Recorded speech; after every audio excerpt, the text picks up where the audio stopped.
میں آپ کی وساطت سے ایوان کی توجہ ایک انتہائی اہم مسئلے کی طرف مبذول کرانا چاہتا ہوں۔ کوئی زیادہ لمبی چوڑی بات نہیں ہے، لیکن بہرحال ہم سب کے لیے باعث تشویش ہے، اور شاید اس کے بعد دوسرے ممبران بھی اس طرف متوجہ ہوں اور بات کر سکیں اس کے اوپر۔ آپ کو بھی علم ہے کہ 7-8 مہینوں سے چمن بارڈر کے اوپر ہزاروں لوگ دھرنا دیے ہوئے ہیں اور مسلسل دھرنا دیے ہوئے ہیں، اور یہ مقامی لوگوں کی مشکلات کی بنیاد پر، مقامی لوگوں کے مسائل کی بنیاد پر اور مقامی لوگوں کے حق روزگار کی بنیاد پر یہ لوگ احتجاج کرنے کے لیے جمع ہوئے،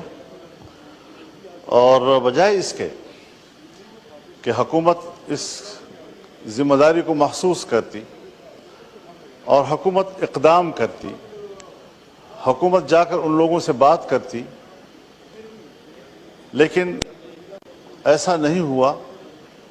اور آج جو خبریں آ رہی ہیں کہ باقاعدہ ہمارے فورسز نے، ملٹری نے، ایف سی نے ان پر حملہ کر دیا ہے، اور اس وقت گلی کوچوں میں بھی جنگ ہو رہی ہے،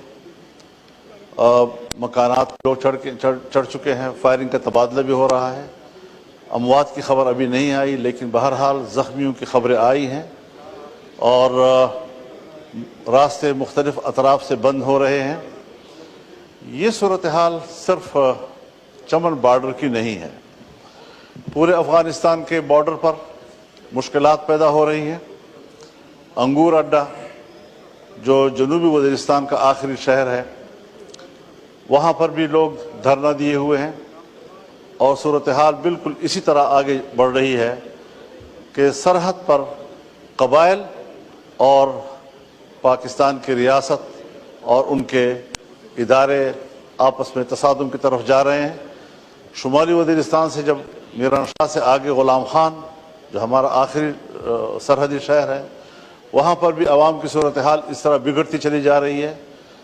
جمرود کے مقام پر تورخم پر بھی صورتحال اسی طرح بنتی چلی جا رہی ہے، کیونکہ مسائل کی نوعیت ایک ہے، مشکلات کی نوعیت ہی ایک ہے۔ وہاں پر جو لوکل لوگ افغانستان کے ساتھ چھوٹے موٹے کاروبار کرتے تھے، اس کاروبار کو سخت کیا جا رہا ہے، اور یہ کاروبار ایسا نہیں ہے کہ کوئی آج شروع ہوا ہے، صدیوں سے ان لوگوں کے باہمی تعلقات ہیں، اور ان باہمی تعلقات کی بنیاد پر وہ آپس میں کاروبار بھی کرتے ہیں، دہاڑیوں کی بنیاد پر کرتے ہیں، کچھ کما لیتے ہیں بچوں کے لیے۔ آج آپ نے وہاں پر بھی پابندیاں لگا دی، اور ان کو آپ کہہ رہے ہیں کہ آپ پاسپورٹ بھی بنائیں، آپ ویزا بھی لیں، اور آپ کو 10 دفعہ جانا پڑے اور 20 دفعہ جانا پڑے، اور کوئی ایک ٹوکرا اٹھا کر وہاں سے آپ لائیں تب بھی آپ کو وہاں پر اسٹیمپ لگانا ہوگا۔ اس طرح کی مشکلات یہاں اس قبائلی ماحول میں آج تک کسی نے بھی پیدا کی ہے تو وہ کامیاب نہیں ہو سکی ہیں۔ مجھے یاد ہے جنرل ایوب خان کے زمانے میں بھی کچھ اس طرح کی پابندیاں لگی تھی، لیکن وہ ناکام ہو گئی۔ بعد میں بھی اس قسم کے، اور پھر جنرل ضیاء الحق صاحب کے زمانے میں تو آپ نے صرف سرحد ہی ختم کر دی تھی، مکمل دور میں سرحد رہی ہی نہیں وہاں پر، اور پھر آج آپ دوبارہ اس طرف جا رہے ہیں کہ مشکلات پیدا ہوں۔ تو ایک تو اس حوالے سے ہمارے پڑوسی ممالک جو ہیں ان کے ساتھ تعلقات کی بہتری کا راستہ یہ نہیں ہے، ان کے ساتھ بھی ہمارے تعلقات میں تلخی آ رہی ہے، شدت آ رہی ہے، اور ہم انتہائی غیر ذمہ دارانہ انداز کے ساتھ آگے بڑھ رہے ہیں۔ قوم کو ہم خدا جانے کیا سنا رہے ہیں، اور کیا اپنا موقف اس طرح پاک، صاف اور شفاف کہ زمزم سے دھلا ہوا موقف قوم کے سامنے پیش کر رہے ہیں کہ ہم تو بالکل بے گناہ ہیں، ہمارے ساتھ تو بڑی زیادتی ہو رہی ہے، حالانکہ حقائق ایسے نہیں ہیں۔ میں یہ ڈیمانڈ کروں گا کہ پارلیمنٹ کی یا قومی اسمبلی کی ایک کمیٹی بنائی جائے، اور وہ اسپیکر کی سربراہی میں ہو، وہ جائے وہاں پر،